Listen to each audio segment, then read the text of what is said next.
আমাদের বাড়িতে ইচ্ছারন্ধন, মানে ইচ্ছা হলে অরন্ধন স্পেশাল সেই ডালটা আমরা যখন তখন বানিয়ে ফেলতে পারি। নিরামিষের দিনকে এই ডালটা একদম অনবদ্য। আর এটা বানাতেও জাস্ট মাত্র 5 মিনিট লাগে। তো চলো বানিয়ে ফেলি। প্রেশার কুকারে মুসুর ডালটা ভালো করে সেদ্ধ করে নিয়েছি।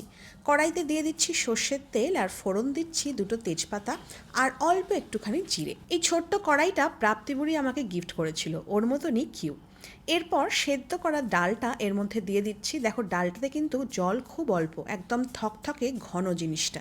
এই ডালটা কিন্তু এরকম থকথকেই হয়। এর মধ্যে দিয়ে দিচ্ছি স্বাদ অনুযায়ী নুন আর দিচ্ছি একটুখানি গুড়। এটা একটু মিষ্টি মিষ্টি খেতে হয়, চিনিটাকে অ্যাভয়েড করছি তাই গুড় দিলাম। ফোড়নের সময় শুকনো লঙ্কাও দেওয়া যায়, বাট এটা কুনাল ভীষণ অপছন্দ করে, তাই আমি স্কিপ করলেও তোমরা কিন্তু অ্যাড করতেই পারো। আর দেখো নারকোল কুড়ো, এই ডালটা করার সময় নারকোল কুড়োটা এর মধ্যে দিয়ে দিচ্ছি। আর ব্যাস, দ্যাটস ইট। এর মধ্যে আর কিচ্ছু পড়ে না। খুব সিম্পল বাট খুব টেস্টি হয় খেতে। তো দেখো মাত্র 5 মিনিটে ডাল রেডি। এরপর আমি ওপর থেকে দিয়ে দিচ্ছি ঘি। বেঙ্গল মার্কা ঘিটা কেন আমাদের পছন্দ শুধু কালারখানা একবার দেখো। আর নিরামিষ রান্নায় একটু ঘি না পড়লে ভালোই লাগে না। ওপর থেকে ছড়িয়ে দিলাম একটুখানি ঘি। ডাল একদম রেডি। এরপর বাদবাকি যে নারকোল গুঁড়োগুলো ওপর থেকে একদম সুন্দর করে ছড়িয়ে দিলাম। আর এটা খেতে যা সুন্দর হয় না, স্পেশালি ভাতে তো ভালো লাগেই, পরোটা আর রুটি দিয়েও কিন্তু দুর্দান্ত লাগে। একবার ট্রাই করে দেখো।